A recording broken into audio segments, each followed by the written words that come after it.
Bismillahirrahmanirrahim. Assalamualaikum warahmatullahi wabarakatuh. Waalaikumsalam. Alhamdulillahi wa kafa, wassalatu wassalamu ala rasulillahi mustafa wa ala alihi wa ashabihi wa man wafa. Ashhadu an la ilaha illallah wahdahu la syarika lah wa asyhadu anna Muhammadan abduhu wa nabiyuhu wa rasulah ba'dah wa rasulah la nabiyya ba'dah. Allahumma salli wa sallim ala nabiyyina Muhammadin wa ala alihi wa ashabihi ajma'in wa man tabi'ahum ihsanin ila yaumil qiyamah. Qala Allah ta'ala fi kitabihil karim, ya ayyuhalladzina amanu taqullaha haqqa tuqatih wa la tamutunna illa wa antum muslimun. Ya ayyuhalladzina amanu taqullaha wa qulu qawlan sadida yuslih lakum a'malakum wa yaghfir lakum dhunubakum wa may yuti'illaha wa rasulahu faqad faza fawzan 'azima. Wa qala Nabi sallallahu alaihi wasallam, fa inna asdaqal hadis kitabullah wa khairal hadi hadi Muhammadin sallallahu alaihi wasallam wa syarrul umuri muhdatsatuha wa inna kulla muhdatsatin bid'ah wa inna kulla bid'atin dhalalah. Allahumma la sahla illa ma ja'altahu sahla wa anta taj'alul hasna idza syi'ta sahla. Allahumma ati nafsi taqwaha wa zakkiha anta khairul man zakkaha anta waliyuha wa maulaha. Hadirin Bapak Ibu yang dimuliakan oleh Allah Subhanahu wa taala, mari kita senantiasa memanjatkan puji dan syukur kehadirat Allah Subhanahu wa taala atas limpahan berbagai macam nikmat, karunia dan rahmatnya, sehingga pada sore hari ini menjelang malam kita bisa hadir dalam majelis yang sangat mulia yang dimuliakan Allah Subhanahu wa taala, yakni majelis ilmu, ya, majelis yang perlu kita kejar, ya, perlu kita cari dimanapun berada, karena kebutuhan kita terhadap ilmu Islam, ilmunya Allah Subhanahu wa taala, melebihi dari kebutuhan kita terhadap makan dan minum. Kalau makan dan minum hanya mungkin makan sehari 3 kali, ya. Sementara kalau ilmu itu kita butuhkan setiap saat, setiap tarikan nafas kita dibutuhkan ilmu. Sehingga segala aktivitas kita ini yang didasari oleh ilmu akan bermanfaat untuk kehidupan kita di dunia maupun di akhirat. Bapak Ibu yang dimuliakan Allah Subhanahu wa taala, saya dipesani oleh beliau Pak Absar untuk menyampaikan materi secara urut agar menjadi kurikulum dalam pembinaan umat ini, pembinaan kita, agar tidak loncat. Dan ini bukan tematik, ya. Kalau tematik loncat sana loncat sini, nanti juga hati kita juga sering loncat-loncat, ya. Maka perlu kita mendapatkan materi secara urut bagaimana konsep Nabi dalam mendidik para sahabatnya. Para sahabat Rasulullah SAW itu terbagi beberapa, ya. Yang pertama adalah santri yang dia ngaji mulazamah langsung dengan Nabi setiap saat, dari pagi sampai petang, ya. Dia bersama Nabi, namanya Ahlu Suffah, ya, yang dia tinggal di Masjid Nabawi bersama Nabi SAW. Jadi setiap hari pagi hari Rasulullah duha, ya, mulai waktu duha berangkat ke masjid dan nanti sampai duhur pulang. Setelah duhur kemudian makan, setelah makan berangkat lagi ke ke masjid, ya, untuk mengajar para sahabatnya. Hari ini ditiru oleh konsep ini, oleh konsep kutab. Secara luas, ya, suatu saat kita akan sampaikan apa itu kutab dan bagaimana pembinaan Rasulullah terhadap murid-murid yaitu Ahlus Suffah, termasuk di dalamnya adalah ada Abu Hurairah ya, yang dia masuk di dalam santri yang tetap, namanya mulazamah. Mulazamah artinya melazimi dengan satu guru, tidak pindah-pindah guru ya. Tapi ada santri lain yang dia juga beraktivitas seperti Umar bin Khattab itu sehari berdagang, sehari ngaji. Seperti kita kan? Kalau kita berdagangnya berapa lama? Setiap hari ya, ngajinya? Alhamdulillah, daripada sebulan sekali ya. Sudah mendingan sepekan sekali ya. Ya kalau kajian bulanan itu yang Masya Allah ya. Ngaji bulanan Pak, akhirat bulanan Pak. Ya, akhirat itu ya harus dicari setiap hari sebenarnya. Tetapi barangkali kita juga belajar tiap hari sebenarnya. Kalau ilmu tiap hari hanya tidak selamanya ketemu langsung dengan ustadz, mungkin lewat media, lewat apa gitu ya. Tetapi sebenarnya kebutuhan kita terhadap ilmu Allah itu harian ya. Bukan pekanan, bukan bulanan. Tapi kita syukuri saja ya, daripada bulanan kita bisa sepekan, mungkin bisa ya berarti namanya nggak ada ya. Ini malam apa ini? Malam Ahad, ya malam Ahad. Ahad malam ada nggak? Belum ada ya. Senin malam ada ya. Keliling terus Mas Brazan sama kawan-kawannya suka keliling ya. Senin siang. Senin siang ya. Kemudian mungkin Selasa, Rabu ada ya di Al-Qasar ada kajian sirah Ustaz Amin Taufik ya, LC ya. Beliau Bidisari dari Kutab Al-Fatih, punya Ustaz Budiasari ya. Kemudian Kamisan ada ya, Kamis ya. Saya ngisi kajian Kamis di Alif Kelas Karangpanas, materi adab. Kemudian di beberapa tempat juga ada Kamisan ya. Jadi jangan kalah sama yang mereka juga Kamisan ya. Kemisan itu ya ada ngaji Quran, Yasin Alil ya. Kita juga ajakan ada.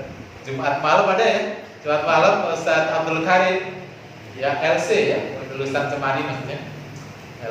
Ustaz Abdul Karim di Taqwa Majidin kajian tafsir ya. Sabtu ada, di sini ada Ustaz Abdul Karim juga ada di Al-Ikhlas Karangpanas juga. Ada kajian Sabtu di mana ya? Saya besok hari ya, Ahad pagi ada kajian subuh bercahaya di Masjid Fastabiqul Khairat Mijen. Tiap hari Ahad pagi ada subuh bercahaya, sholat subuh, zikir pagi, kemudian sarapan ya. Materinya khusus membahas peradaban Islam dari masjid, khusus materi peradaban. Dan saya mengambil memang khusus materi peradaban Islam. Saudara rumah saya berikan sedikit tema-tema yang agak umum ya, seperti kurikulum Al-Quran. Sebenarnya ini adalah masalah peradaban. Bagaimana sih kita membangun peradaban kembali? Karena sejarah masa lampau ya, masa silam ini Islam pernah berjaya. Kenapa hari ini terpuruk? Ada apa ini? Sebuah pertanyaan. Kenapa dulu jaya dan sekarang ini tidak berjaya ya? Bahkan menghadapi corona itu kaum muslimin bingung, termasuk para ustadz, para ulama, para ahli ilmu itu gimana cara menghadapinya ini ya? Karena dulu ada vaksin 1, habis tambah 2, di 3, di 4, konon 10 rencananya. Ya kan rencana, nggak tahu mestinya kapan kan gitu ya. Jadi ini gimana menghadapi situasi kayak gini ya? Apakah masjidnya tutup, kemudian harus jaga jarak, seterusnya, itu banyak hal ya. Jadi kemunduran itu terjadi hari ini ya. Nah maka sebenarnya materi saya adalah materi sirah karena Bapak Ibu yang melakukan Allah SWT, sejarah ya, ini penting. Sejarah itu penting banget. Hari dulu saya sekolah itu ada namanya pelajaran sejarah, betul ya? Hari ini masih ada nggak? Sejarah Indonesia tapi ya. Sejarah Islam ada nggak sejarah Islam? Hampir nggak ada ya. Ada di pendidikan, kalau di umum kan nggak ada ya. Kalau di Islam ada namanya sejarah kebudayaan Islam. Hanya judulnya aja salah, apalagi materinya, yaitu sejarah kebudayaan Islam. Emang ada budaya Islam itu? Budaya itu bukan dari Islam, karena budaya adalah hasil kesepakatan manusia, hasilnya disepakati. Sementara sejarah Islam itu sejarah dari Allah, yang itu sanatnya aja harus teliti sekali ya. Nggak bisa sejarah diterima begitu saja kalau orang yang bawa sejarah itu nggak benar, enggak. Kalau budaya kan enggak, budaya itu kan cerita satu ke satu yang lain. Misalnya budaya kebaya ya, kan belum tentu selalu sepakat, bisa benar bisa enggak, itu budaya. Jadi dan itu tidak berubah kurikulumnya di sekolah-sekolah Islam, jadi dirubah itu sih. Nggak usah pakai K ya, sejarah Islam. Sejarah Islam itu artinya apa? Sirah. Dan Islam termasuk yang paling lengkap sejarahnya serta tertulis dengan rapi. Tidak sembarangan orang yang boleh menulis sejarah Islam itu. Dan kebanyakan penulis sejarah Islam adalah para pakar-pakar tafsir. Ya. Ibnu Katsir punya Bidayah wa Nihayah. Bidayah itu yang pertama dan yang terakhir. Sejak Allah ciptakan langit dan bumi, sejak alam semesta sampai nanti hari akhir zaman itu ada dalam sejarah, namanya Bidayah wa Nihayah. Ada juga terjemahannya, ada juga kitabnya. Jadi itu nggak sembarangan loh. Siapa Ibnu Katsir coba? Kalau dikaji Ibnu Katsir itu, masya Allah ya, itu ahli sejarah, ahli fikih, ahli Quran, ahli tafsir ya. Dan tafsir Ibnu Katsir paling maksud ya, paling terkenal dan paling diterima oleh kaum muslimin. Siapapun gak ada yang bisa menolak. Dan pasti diterima. Siapa beliau juga? Ya. Beliau sejaman dengan Ibnu Taimiyah ya. Sekitar tahun berapa? 700-an sampai tahun 800 Hijriah, bukan Masehi ya. Nah, hari ini gara-gara sejarah kita lupa, juga kita lupa dengan Hijriahnya. Ditanya tanggal lahirnya nggak tahu. Mas Derajat tanggal lahir tanggal berapa? Ya, bulan apa lahirnya? Hah? Lupa ya. Berapa? Ya. Lahirnya. Nah, lahir bulan apa nggak tahu ya. Hijriahnya maksudnya ya. Kalau Rasulullah lahir tanggal berapa? 12 Rabiul Awal kan? Atau bersamaan dengan berapa Januari? Nggak tahu, yang ada kan? Ya, tahunnya mungkin Masehinya 500 berapa? 512 570-an, 71 itu. Masehi ya. Hijriahnya berapa? Ya, belum ada Hijriah ya. Karena Hijriah dimulai dengan Rasulullah hijrah ya. Hijrahnya tanggal 1 ya. Rasulullah lahir 13 tahun lahir 40 tahun ya. 40 tambah 3 ya. 53 tahun kan. Beliau dianggap jadi nabi usia 40. Itu 40 Hijriah loh, Bro. Bukan usia 40 Masehi. 40 tahun Hijriah. Karena hitungan Rasulullah selalu pakai Hijriah. Masehi tinggal mengikuti ya. Kalau sekarang Hijriah mengikuti, Masehi yang utama. Ini kalender utamanya Masehi apa Hijriah? Oh ya, itulah ya Hijriah. Oh salah ya. Oh iya, memang begitulah. Meskipun juga terkena dampak dari melupakan sejarah itu. Emang begitu ya. Jadi makanya Bapak Ibu yang dikenal Allah Ta'ala, kita harus melihat sejarah ya. Jadi 1400 tahun yang lalu ya, 1400 tahun yang lalu Islam ini mulai menapaki jalan. Dan ayat yang tadi saya baca surat Duha ya, ada kata wa wajada qawlan fahada, dan ini adalah stempel dari Allah, memberikan stempel kepada Rasulullah bahwa Rasulullah itu dulu dol itu apa? Sesat, fahada. Kemudian Allah memberikan petunjuk. Pada saat Rasulullah itu kesesatan terjadi di mana-mana. Sampai kemudian para ulama menyebut kata mereka adalah kaum yang jahiliyah. Ada di dalam Al-Quran itu istilah jahiliyah ada dalam 4 ya. Allah menyebut misalnya afahukul jahiliyah ya. Apakah hukum jahiliyah yang kamu kehendaki ya, bukan hukum Allah, jadi hukumnya hukum jahiliyah. Jadi hukum yang membuat hukum orang jahil ya, kemudian hukumnya itu hukum jahil, ya, yang melakukan orang-orang jahiliyah. Jadi jahil sampai ada ahli hukumnya yang disebut dengan abal hakam, ya, ahli hukum. Itu dia ahli banget. Tapi ahli hukum yang Allah sebut dengan Abu Jahal. Jadi bapaknya kebodohan. Karena saking jahiliyahnya, saking bodohnya. Karena sejarah itu pasti berulang, Bapak Ibu. Sejarah itu pasti berulang. Pasti berulang. Ya, Yuda bibuha, ya. Sejarah itu akan diulang oleh Allah SWT seperti roda berputar. Maka kalau kita melihat hadis Rasulullah tentang periodisasi khilafah, ada 5 periodisasi atau pergantian nudawiduhanya, ya, pergantian khilafah kepemimpinan dalam Islam. Yang pertama Rasulullah SAW mengatakan at-takuna nubuwah. Yang pertama adalah fase nubuwah 23 tahun. Setelah itu selesai 23 tahun, itu pertanyaannya pakai kurikulum apa, gitu kan? Ya, kita jawab sendiri, ya.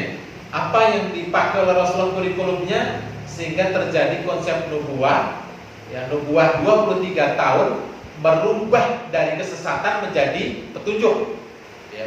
Merubah dari hukum jahiliyah menjadi hukum Allah. Itu apa itu kurikulumnya? Fase nubuwah. Kemudian Rasulullah melanjutkan summa takunu ala ala khilafah rasidah ala minhaji nubuwah, antakuna khilafah rasidah ala minhaji nubuwah, yaitu masa khilafah di atas metode kenabian. Jadi khilafah khalifah tapi sistemnya nabi, sistemnya nubuwah. Konsep nubuwah tidak hilang dari konsep yang diterapkan oleh khilafah. Allah sebut dengan khilafah rasidah, khilafah yang lurus, yang rasyid, yang diberi petunjuk oleh Allah Subhanahu wa taala. Ala minhajnya itu metodenya, sistemnya nubuwah. Kemudian yang ketiga adalah mulkan adon. Sebentar, ya. Masa khilafah nubuwah ini selama 30 tahun, kurang lebih, ya, 30 tahun dari Abu Bakar As-Siddiq, kemudian siapa? Umar bin Khattab, kemudian Utsman bin Affan, Ali bin Abi Thalib, itu genap 29,5 tahun.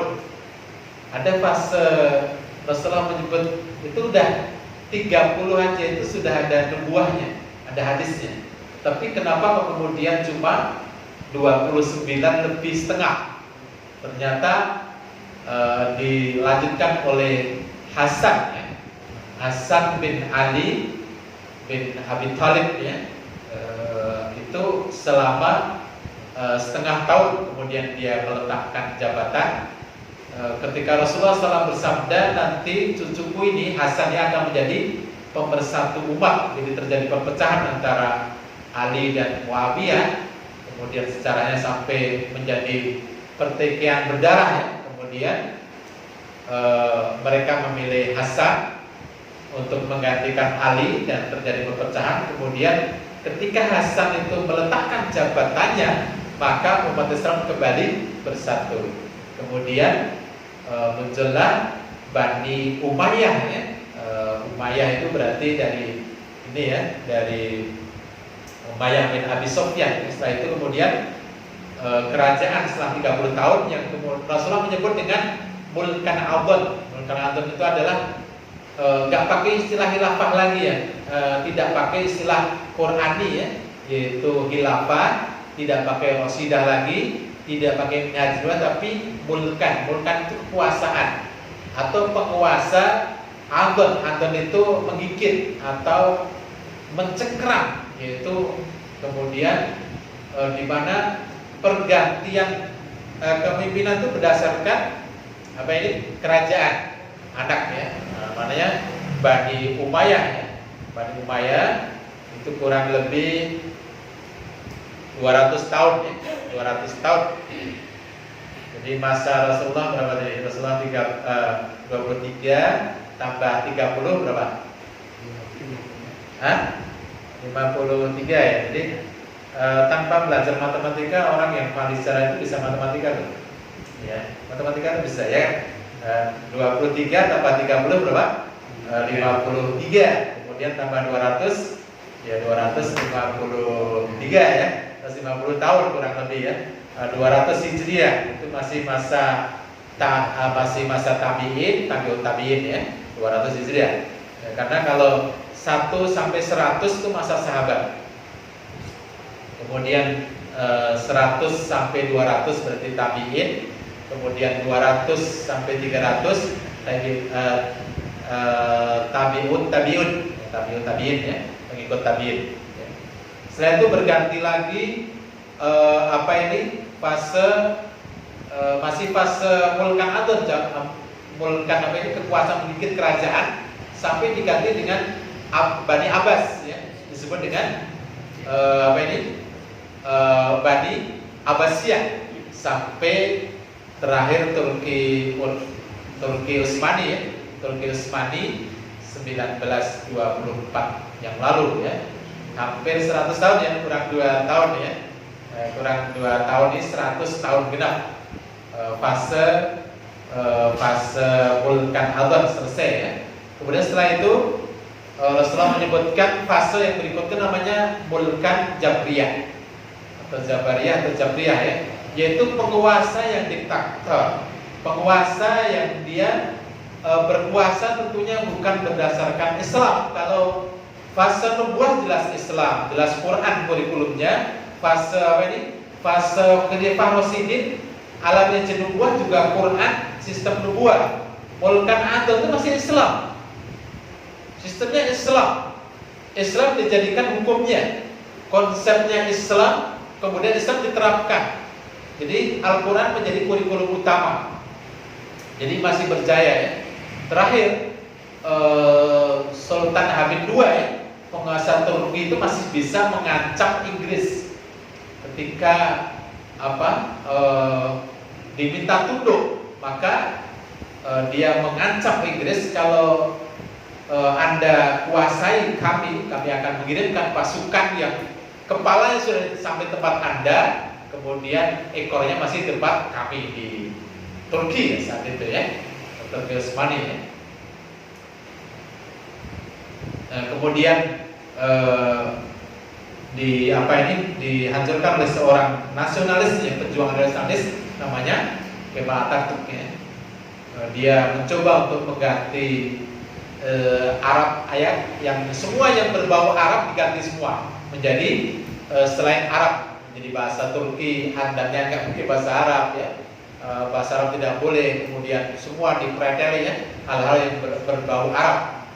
Nampaknya hari ini ada ya, masih ada peninggalan yang tidak suka dengan Arab ya, jadi jangan sok Arab-Araban gitu ya, kita kan Indonesia bro gitu ya, jangan sok Arab-Araban. Ini adalah bibit-bibit dari nasionalisme ya, bibit-bibit yang dia gimana nggak suka bahasa, semua ibadah pakai bahasa Arab ya, Quran pun bahasa Arab, kemudian Rasulullah SAW juga jadi Arab, dan bahasa Arab tidak ada yang menandingi ya. Suku Quraisy, Arab yang terbaik, bahasa yang paling baik, bahasa yang paling mulia, dan bahasa yang kemudian Allah SWT menjadikan firman-Nya itu dalam bahasa Arab. Bahkan dialog atau komunikasi di surga itu bahasa Arab, dan bahasa Arab adalah bahasa peradaban akhir zaman nanti. Nah, setelah kemudian Rasulullah SAW menyebut Mulkan Jabriyah, Rasulullah tidak menyebutkan ini ya berapa lama ya, tapi nanti bisa kita hitung matematikanya ya, bisa kita hitung matematikanya. Kemudian Rasulullah SAW menyebut fase setelah fase ini, yaitu antakuna khilafah Rasidah ala minhaji nubuwah. Ini menarik Bapak Ibu sekalian ya. Kalimatnya persis sama dengan nomor 2. Summa sakam. Setelah itu Rasulullah diam. Hadisnya panjang ini riwayat Imam Ibnu Majah, Ahmad ya, saya nggak hafal ya. Hadisnya panjang, tapi ini Walaupun hadis ahad, tapi semua ulama sepakati sahih. Hadis sahih. Rasulullah diam setelah masa ini disebut. Ya. Jika kita pakai matematika ini, pakai hitungan ini, hitungan dan ada hadis yang seumpama dengan ini misalnya ya, hadis nanti ada khilafah ala minhajin nubuwah. Ya, khilafah Rasulullah minhajin nubuwah. Jadi ada khilafah, sistem khilafah pakai bahasa Arab ya, pakai bahasa Quran, pakai bahasa hadis. Khilafah Rasidah Arab lagi ya. Ala minhaj pakai minhaj Arab lagi ya. Kemudian nubuwah di atas sistem kenabian. Jadi akan wujud di tengah-tengah kita Bapak Ibu sekalian itu adalah khilafah Rasidah ala minhajin nubuwah. Berarti nomor 5 ini kualitas mereka seperti kualitas para sahabat. Jadi akan muncul Abu Bakar kembali. Siapa tahu Ustaz ya Abu Bakar kembali. Alan Ustaz ya. Kemudian yang lain ya, mungkin Mas Derajat itu uparnya alinya siapa gitu ya. Jadi insyaallah ya akan muncul kembali itu. Pasti ya. Pasti akan muncul kembali karena ini nubuwah. Karena adalah wahyu dari Allah Subhanahu wa taala. Rasulullah itu menyampaikan hadis dalam wahyu. Ya. Wa yang tibu 'anil hawa in huwa illa wahyu yuha. Tidaklah yang dilakukan Rasulullah itu hawa nafsu bukan, tapi itu nubuwah wahyu. Jadi Allah menurunkan Al-Qur'an juga hadis sebagai wahyu. Maka sirah itu juga wahyu. Perjalanan Nabi itu tanpa bukan berjalan sendiri, bukan bimbingan dari Allah Subhanahu wa taala. Jadi akan ada ini. Nah, lalu bagaimana mewujudkan? Mewujudkan sistem khilafah Rasidah nubuwah itu ya polanya, konsepnya harus seperti konsep nubuwah. Jadi nggak mungkin lahir Abu Bakar kalau nggak sistemnya nubuwah. Dengan bahasa yang paling sederhana adalah kurikulumnya harus seperti kurikulum Nabi. Pertanyaannya, kira-kira itu lahir dari kita apa siapa itu? Ya, lahir dari kita bisa jadi ya. Tapi mari kita hitung sedikit ya, karena ada hadis lain yaitu tentang penaklukan Roma. Rasulullah SAW itu suatu ketika dia bersabda bahwa nanti akan ditaklukkan ya Konstantinopel dan Roma itu akan ditaklukkan dan pemimpinnya sebaik-baik pemimpin dan prajuritnya sebaik-baik prajurit. Kemudian Rasulullah ditanya, kira-kira yang ditaklukkan Roma dulu atau Konstantinopel dulu ya. Dan ini adalah hadis ya. Rasul bersabda Konstantinopel dulu ya yang ditaklukkan. Kemudian semua pemimpin itu mencoba untuk menaklukkan, tetapi semuanya gagal selama masa khilafah. Itu ada beberapa seperti Amr bin As dan lain para sahabat itu berusaha untuk menaklukkan, tapi nggak takluk, nggak futuh ya, nggak terbuka itu. Benteng Konstantinopel itu bentengnya tebal sekali ya, bangunannya tinggi banget. Kemudian ada 3 lapis di depan benteng itu. Sungai yang lebarnya 60 itu 3 lapis. Jadi kalau masuk nyegur dulu ya, itu dalamnya udah dibuat luar biasa. Jadi susah sekali untuk ditaklukkan. Tapi konsep nubuwah Bapak Ibu ya, konsep nubuwah itu dibangun di atas keimanan, di mana benteng semakin kuat itu tanda iman semakin lemah. Maka kaum muslimin tidak pakai benteng, kecuali bentengnya adalah apa? Tauhid, keimanan. Makanya kalau Anda punya rumah pagarnya bumi, itu alias Anda imannya tidak kuat. Sederhana aja ya. Rasulullah nggak punya pagar bumi ya, pagar ya. Ada macam-macam gitu ya, karena benteng kita lemah. Ikhtiarnya hanya ikhtiar sifatnya apa? Duniawi saja ya. Takut banget ya, dengan apa ini, karena situasi lah, situasi dan kondisi. Masjid kok dipagari rapi, orang masuk susah, digembok lagi, itu tanda imannya lemah, termasuk ketua takmirnya. Oh ini sering kemalingan stop ya, alhamdulillah kurang sedekahnya. Ya, Pak, masjid kemalingan itu kan malah bersyukur, ya. Berarti kan infak tanpa dipaksa. Mungkin yang maling ya butuh. Orang mungkin dia maling mesti orang butuh. Ya, misalnya begitu. Konsep Joko Karya itu gitu. Kok Joko Karya gitu tau, jadi orang hilang itu diganti motornya yang baru. Supra X hilang, Supra X hilang. Oh sebentar, langsung telepon apa? Dikirim baru karena apa? Konsep masjid itu bertanggung jawab terhadap semua kehilangan. Gak ada tulisan maaf, barang dijaga sendiri. Kehilangan tidak ditanggung. Takbirnya nggak bertanggung jawab apalagi. Misalnya gitu. Jadi tanda-tanda apa itu iman lemah itu bentengnya itu ini macam-macam itu ya. Lupa dikunci itu bingungnya luar biasa. Tengok sana ini mobilnya seorang, ya udah ya. Sholat subuh itu nggak bagus ya, karena apa imannya lemah. Jadi makanya masjid yang baik dibuka berapa? 24 jam. Ramah musafir, ramah anak, ramah siapapun. Lalu sing perlu tatonan, tatonan bisa terapa turun tok ya apa. Kamar mandinya banyak, ya orang antri nek perlu. Ya, mesin-mesin kamar mandi sedikit itu perlu direhab tuh. Ya, kamar mandi loro. Lanang wedok siji ais. Insyaallah itu memang apa ya? Terlalu pelit sehingga apa? Ini banyak pencurian, banyak kehilangan. Nah, masjid yang memang dia konsepnya luar peradaban itu ya nyaman, ya nggak pelit, mudah terbuka. Siapapun orang mau masuk ya nggak apa-apa ya. Jadi kalau orang daripada dia di depan emperan toko masih mendingan tidur di masjid. Masjid juga ramah orang capek, malah dilarang tiduran. Oh, masjid isinya dilarang gitu ya. Itu kalau pakai dalil nggak ada dalil. Itu kalau konsepnya bukan konsep Qur'ani ya, bukan konsep nubuah, coba tanya. Ini kalau ada tulisan masjid tidak bertanggung jawab kehilangan, dalilnya mana? Nah, memang begitu, kita nggak bertanggung jawab, hilang-hilang nggak boleh itu. Ya, namanya jadi takmir itu yang memakmurkan masjid dan bertanggung jawab terhadap apapun yang terjadi di ketakmiran. Jadi takmir itu wani tombol. Saya begitu. Lo jadi pengurus itu wani tombol. Lo apa gak percaya? Saya yakin Pak Ustaz Agus itu sering tombol. Yakin gitu. Kalau nggak wani tombol malah kemudian golek untungnya ya amalnya nggak ada. Jadi amal itu ketika tombol. Makanya konsep Joko Karya apa ya? Joko Karya itu apa?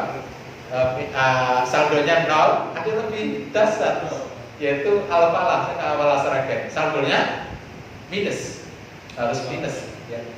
Ya, minus berarti saya tambah sama pengurus saya.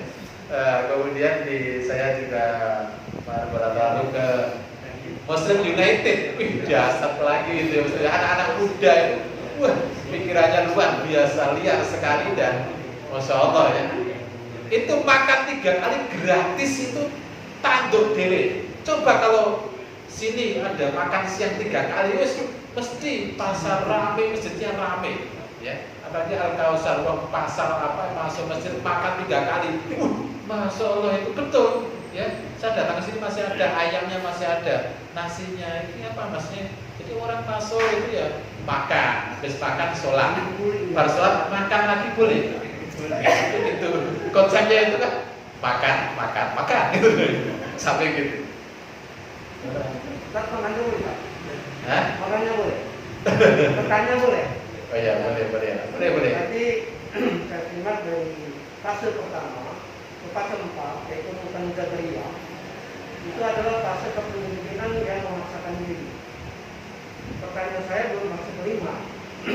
Kalau saya tahu fase ke 1 sampai ke 4 dan 3 sampai 4 itu kan 100 tahun. Nah yang kayak ini kan maksudnya kalau nggak salah itu di tahun 2024 fase yang keempat maksudnya. Kalau dihubungkan kalau 100 tahunnya. Iya, kalau dihubungkan artinya kepemimpinan yang bodoh yang memaksakan diri, pertanyaan saya kan Islam akan bangkit lagi setelah di fase keempat. Nah yang namanya fase keempat kan kata Rasul kita ini, zaman kita sekarang ini. Karena fase Nabi sudah Udah. Iya, betul, sudah selesai. Ya, udah selesai. Khilafah Ubadah selesai. Ya, khilafah sudah Nah, ini selesai. Sabriyah sekarang. Sekarang kita Sultan Jabariyah di fase 4. Berapa lama? 100 tahun. 100 tahun. Ya, plus minus ya. Tahun Iya. saya waktu itu ikut coba gitu. Iya. Jatuh di pada tahun 2024. Jatuhnya.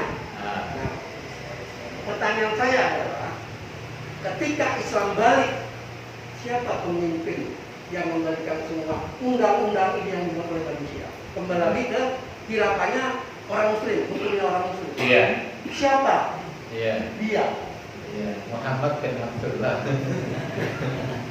Gini Pak, jadi sekarang ini kurang 2 tahun ya. Ya, tanda-tanda kebangkitan belum ada. Jadi gini. Jadi coba kita lihat periodisasi ya.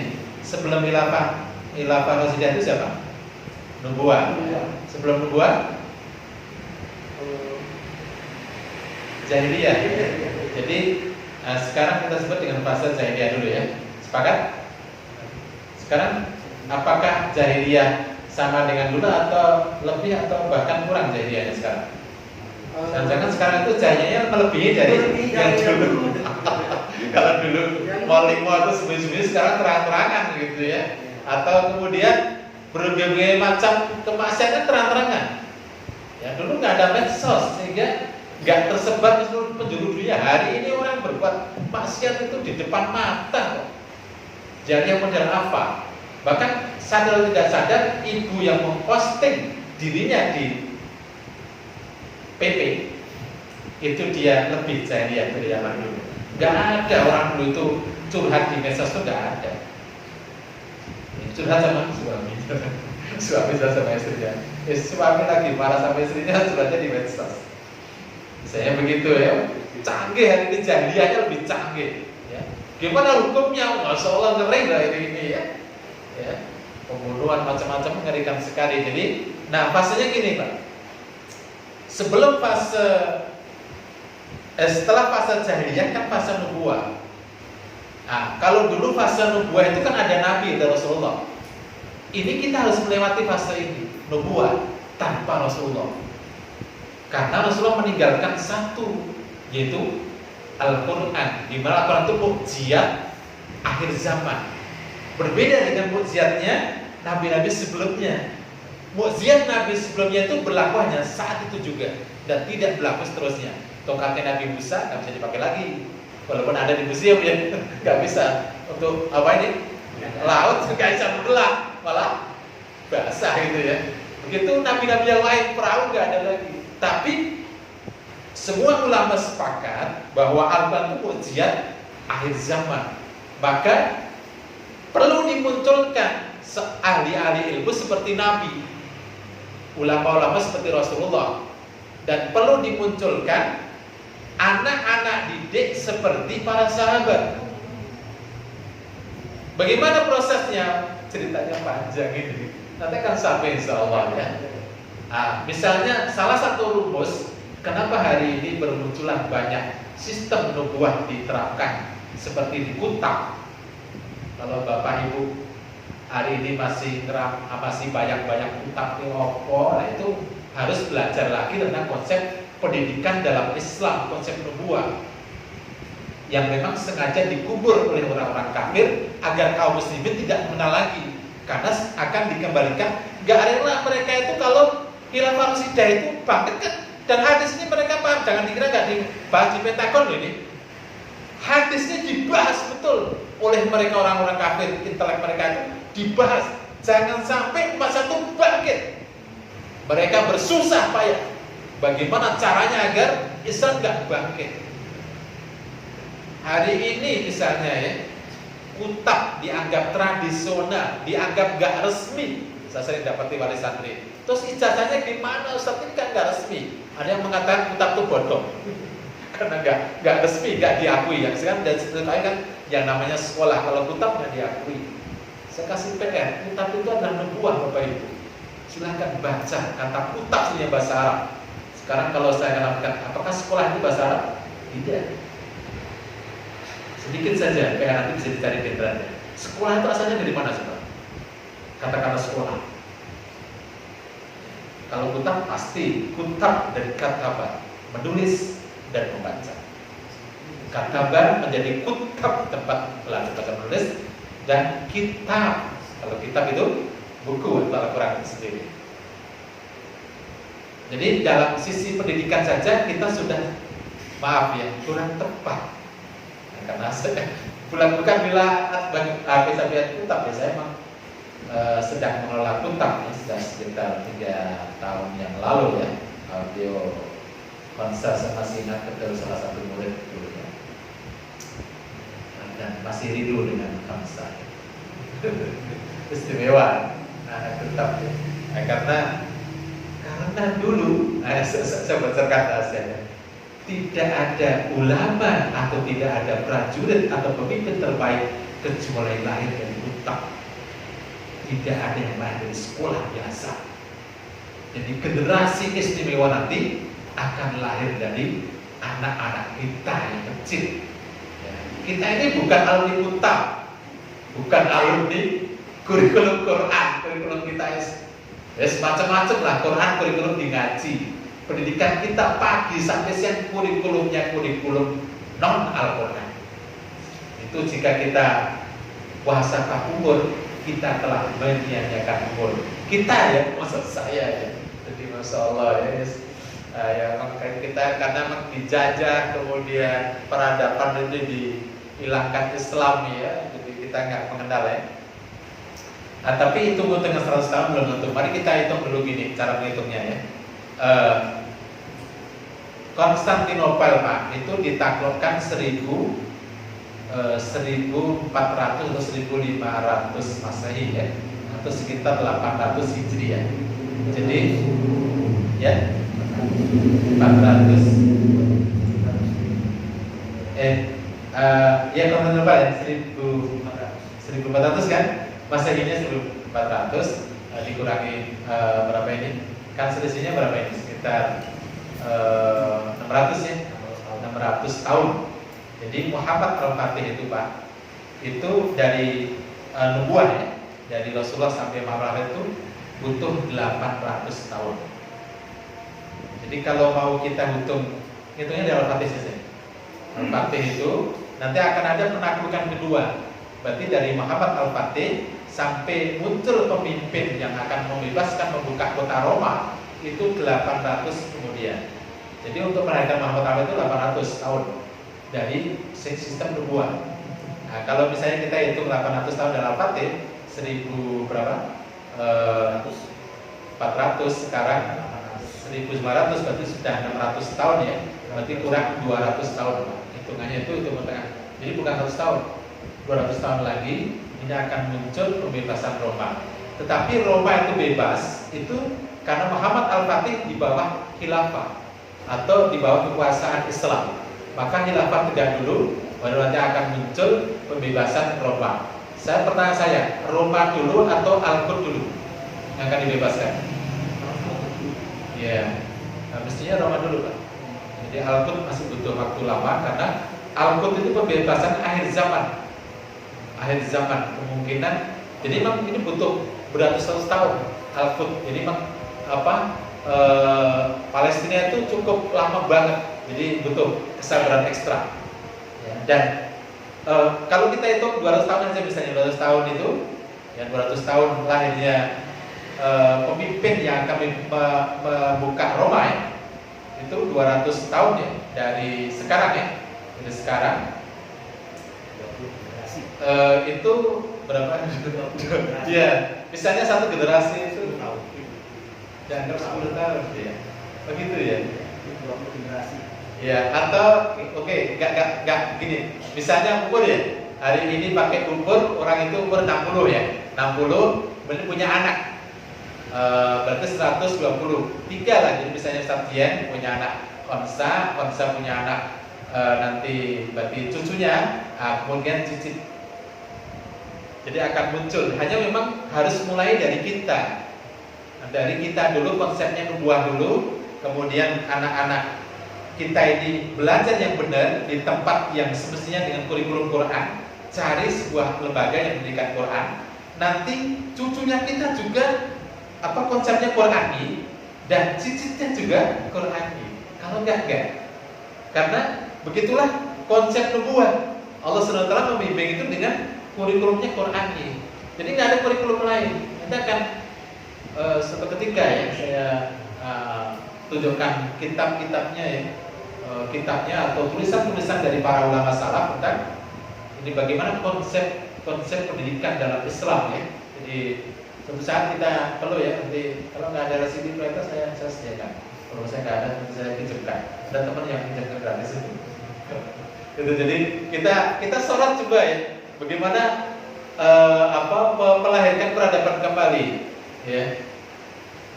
Lah apakah kita ikut berperan atau tidak, itu ya seperti Abu Thalib ketika Ka'bah diserang.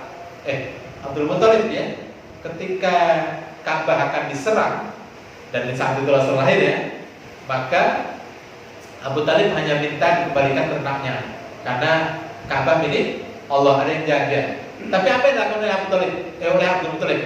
Dia memegang kiswah, memegang lembaran Ka'bah. Dia berkata, jika ini betul-betul diserang, saya ada perang, yaitu mempertahankan walaupun kiswahnya. Jadi nggak tinggal diam, nggak mau nonton, ya, nggak mau nonton untuk agar peradaban pasti akan lahir kembali, Bapak Ibu. Tapi dia berperang walaupun sedikit, ya minimal ngaji, paham ilmunya, kemudian tidak kemudian gebosi, ngopo ya anakmu sekolah yang bono, atau minimal nggak gebosi, minimal paham walaupun karena seperti anak saya udah gede semua, jadi udah minimal cucu anak saya nanti yang akan belajar kembali di sistem konsep nubuah yang memang landasannya Quran, kemudian kurikulumnya Qurani, aplikasi harinya itu Qurani semua, dan lahir di sistem konsep nubuah itu ahli dokter yang hari ini ilmunya dipakai di fakultas kedokteran seluruh dunia. Siapa? Namanya Zahrawi. Islamnya dikasih oleh mereka Ibnu Sina atau Avicenna. Zahrawi itu luar biasa. Maaf ya Pak Dokter. Menurut beliau ilmu yang paling mudah itu kedokteran.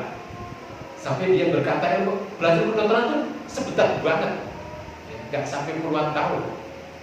Jadi karena kondisinya benar, ya nanti akan lahir orang-orang yang sudah dia punya Quran, punya ilmu agama, kemudian belajar ilmu umum, itu sangat cepat sekali. Karena Allah sudah menjanjikan barang siapa yang wattaqullah wa yu'allikumul wattaqullah wa yu'allikumullah. Barang siapa yang bertakwa, Allah akan berikan ilmu. Ini ada dalam surat Al-Baqarah 282 ya, surat terpanjang di dunia.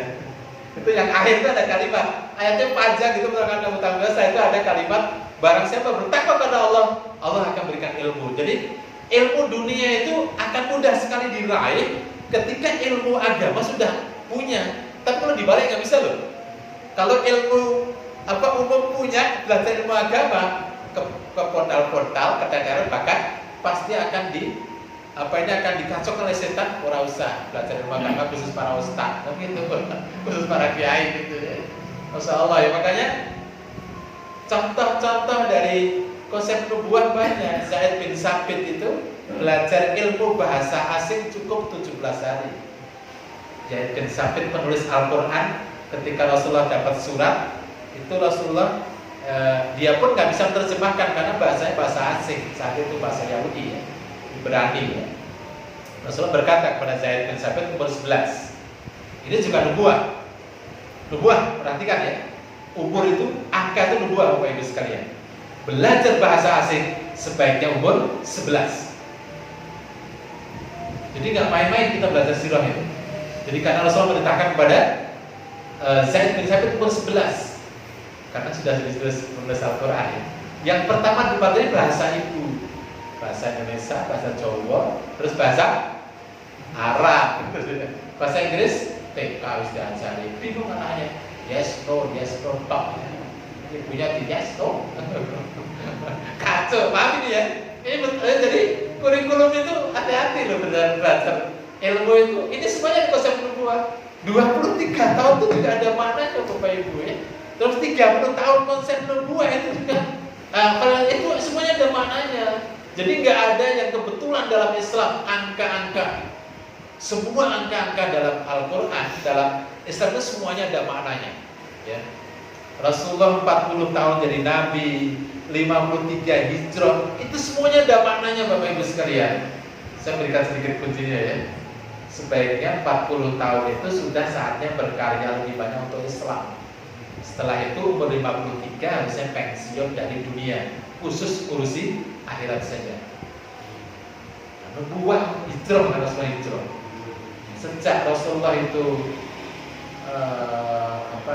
jadi Nabi kan sudah enggak, masih ngurusin sedikit Maisah.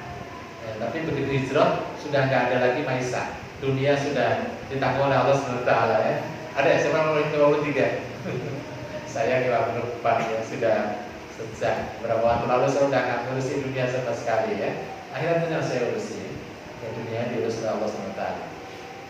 Jadi itu nggak ada kebetulan tadi juga 800 tahunnya Muhammad Al-Fatih, angka-angka semuanya itu, dan sejarah akan berulang, berputar, dan akan akhir zaman nanti itu konsep yang adalah konsep nubuah, yaitu khilafah Rashidah ala nahji nubuwah. Jadi menarik banget nih kita kaji dan kesimpulan sementara ya, bahwa konsep ini memunculkan generasi seperti mereka dengan konsep nubuwah, di mana ketika Allah Subhanahu wa taala melihat kondisi bangsa Arab yang model carut marut itu Bapak Ibu sekalian, benar Allah memandu Rasulullah SAW dengan Al-Quran. Maka untuk melahirkan seperti mereka tidak bisa. Dan ingat, Rasulullah tidak diajari oleh Allah untuk belajar dari orang non-Muslim. Hari ini Bapak Ibu sekalian, saudara kita di Palestina tidak pernah belajar di militer Amerika, dan tidak pernah belajar militer dari Israel. Karena kalau belajar mesti kalah. Kemenangan justru mereka itu menghafal Quran, kembali kepada Quran, kemudian mereka belajar bom sederhana. Ada bom jatuh, nggak meledak, diambil, dipelajari, dirakit sendiri, lempar kembali ke sana. Mudah banget belajar ilmu itu, nggak usah kuliah 4 tahun, apa nggak perlu. Jadi ilmu dunia itu gampang banget, karena memang pertarungan kita hari ini, kita kan mencoba untuk mengalahkan orang kafir dengan sistem mereka yang jelas kalah bro. Nggak mungkin lah gitu ya. Mereka pinter kalau, apalagi sistemnya kita belajar sistem mereka. Rasulullah tidak, dibimbing Allah tidak belajar dengan sistem mereka, tapi belajar atau dipandu secara runtutnya oleh Allah Subhanahu wa taala. Jadi inilah kurikulum Al-Quran. Demikian Bapak Ibu yang berkata sementara. Tapi kurang lebih maaf, kita akan lanjutkan insyaallah di edisi mendatang tentang bagaimana kita mengkaji sistem dalam konsep Islam. Barakallahu fikum. Assalamualaikum warahmatullahi wabarakatuh.